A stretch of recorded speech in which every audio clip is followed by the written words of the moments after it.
इस वीडियो को आप आंख बंद करके भी सुन सकते हो।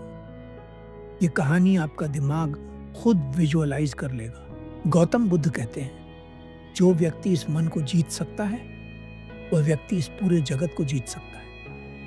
मैं आपसे एक प्रश्न पूछता हूँ, क्या मन को कंट्रोल करना आसान है? ध्यान से देखिए, आपके भीतर इस प्रश्न का क्या उत्तर उठता है। 99% लोगों के भीतर इस प्रश्न का उत्तर होगा, मन को वश में करना कठिन है। अब दूसरा प्रश्न यह है, मन आपका है या फिर आप मन के हैं? इस प्रश्न का 100% उत्तर होगा कि यह मन हमारा है। आपके मन में एक गहरा विश्वास बिठा दिया गया है कि मन को वश में नहीं किया जा सकता। ये एक बेलगाम घोड़ी की तरह है जिसे रोकना असंभव है, क्योंकि आप मानते हैं कि मन को वश में नहीं किया जा सकता, इसलिए आप प्रयास भी नहीं करते। मगर आज इस वीडियो के खत्म होते होते आपके भीतर से यह विश्वास भी खत्म हो जाएगा कि मन को वश में नहीं किया जा सकता। एक कहानी से अपनी बात समझाना चाहूंगा।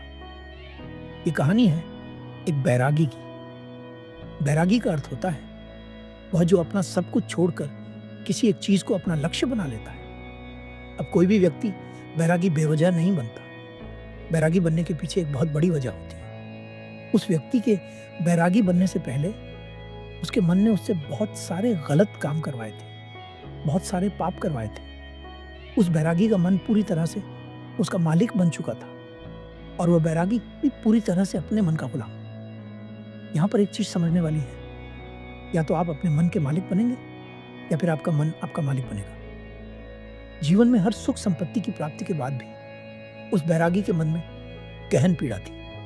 वही पीड़ा उसे बैरागी बनाती है। बैरागी बनने के बाद वह व्यक्ति संसारी लोगों से दूर हो जाता है। वह वनों में भटकता है, भिक्षा मांगकर खाता है, ध्यान करता है, तरह तरह की साधनाएं करता है, परंतु उसका मन शांत नहीं होता। ध्यान या कोई भी साधना की शुरुआत तभी की जा सकती है जब आपका मन शांत हो, जब वह आपकी सुनता हो। मगर उस बैरागी का मन न तो शांत था और न ही उसकी सुन रहा था। उस बैरागी के मन में भी यह विश्वास पक्का होता जा रहा था कि मन को वश में करना असंभव है। फिर उस बैरागी को एक व्यक्ति मिलता है जो न तो कोई साधु सन्यासी होता है और न ही कोई बुद्धिमान व्यक्ति। वह एक साधारण सा किसान होता है जो अपने खेत में हल चला रहा होता है। वह किसान उस बैरागी के पास आकर उससे पूछता है, क्या मैं तुम्हारी कोई सहायता कर सकता हूं? तुम बड़े परेशान लग रहे हो। वह बैरागी उस किसान से कहता है, तुम मेरी क्या सहायता करोगे? तुम तो एक संसारी व्यक्ति हो। वह किसान उस बैरागी से कहता है, मैं तुम्हारी सहायता कर सकता हूं। मैं मन को वश में करना जानता हूं। वह बैरागी उस किसान की बात सुनकर हंसता है और कहता है, क्या कहा तुमने? तुम मन को वश में करना जानते हो? मैंने अपना सब कुछ छोड़ दिया, फिर भी मैं इस मन का गुलाम हूं और तुम कह रहे हो कि तुम इसे वश में कर सकते हो।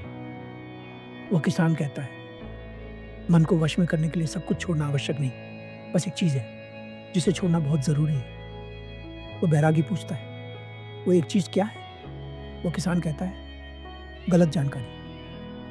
अब तक हमारे भीतर जो भी जानकारी गई है उसी ने हमारे मन का निर्माण किया है। वो बैरागी पूछता है, परंतु वह कैसे? वह किसान कहता है, मान लो तुमने आज तक अपने जीवन में कभी आम नहीं खाया है, तुम्हें आम के स्वाद के बारे में कुछ नहीं पता, तो क्या तुम्हारा मन कभी आम खाने के लिए कह सकता है? नहीं ना। इसलिए मन का निर्माण जानकारी से होता है। वह बैरागी उस किसान की बात सुनता है और कहता है, क्या आप मुझे इस विषय में और समझा सकते हैं? वह किसान कहता है, अगर तुम अपने मन को अपने वश में करना सीखना चाहते हो तो ध्यान से सुनो। तुम अपने मन को तभी वश में कर सकते हो जब तुम अपने मन की जड़ों को देख पाओगे। मन का निर्माण जानकारी से होता है। हमारे भीतर जानकारी के प्रवेश के लिए 5 द्वार होते हैं। 1, आंखें। जो भी हम देखते हैं वह हमारे मन में बीज के रूप में बो दिया जाता है। 2, कान। जो भी हम सुनते हैं वह हमारे मन में बीज के रूप में बो दिया जाता है। 3, जीभ। जिस भी चीज का स्वाद हम एक बार ले लेते हैं वह हमारे मन की याददाश्त में दर्ज हो जाता है। 4, नाक। जो भी चीज हम एक बार सूंघ लेते हैं उसकी खुशबू या बदबू हमारे मन में जमा हो जाती है। 5, त्वचा। जिस भी चीज़ को हम एक बार स्पर्श कर लेते हैं, उसकी याददाश्त हमारे मन में जमा हो जाती है। अब तक अनजाने में तुमने गलत बीज बोए थे, अब जानबूझकर सही बीज बोना शुरू करो। भीतर हजारों गलत बीज हैं, तो क्या, अब लाखों सही बीज बोने के लिए तैयार हो जाओ। पूरे दिन तुम्हें बस ये देखना है कि इन 5 द्वारों से तुम्हारे भीतर क्या जा रहा है। जो जानकारी तुम्हारे भीतर जा रही है वह सही भी है या नहीं। वह बैरागी पूछता है, ये कब तक करना होगा। वह किसान कहता है, जीवन भर जिस प्रकार तुम अपने पेट को अच्छा भोजन दोगे, उसी प्रकार तुम्हें अपने दिमाग को भी अच्छा भोजन देना है। जीवन में हर दिन हर क्षण तुम्हें 2 विकल्प मिलेंगे, एक तुम्हारे लिए सही होगा और दूसरा तुम्हारे लिए गलत होगा। तुम्हें सही का चुनाव करना है। याद रखना, सही को चुनते वक्त तुम्हारे भीतर पीड़ा पैदा हो सकती है, मगर वह पीड़ा कुछ देर ही रहेगी, चाहे कितनी भी पीड़ा क्यों ना हो। मगर तुम्हें हमेशा सही को ही चुनना है। जितनी बार तुम सही चुनोगे, उतनी बार तुम अपने भीतर एक सही बीज बोओगे। जिस दिन तुम्हारे भीतर गलत बीजों से ज्यादा संख्या सही बीजों की हो जाएगी, उस दिन तुम्हारा मन तुम्हारे वश में आ जाएगा। मगर उसके लिए आज और अभी से लगातार प्रयास जारी रखना होगा। वह बैरागी उस किसान की बात समझ जाता है। क्या आप कुछ समझ पाए? अगर हां, तो मेरा प्रयास सफल हुआ। धन्यवाद।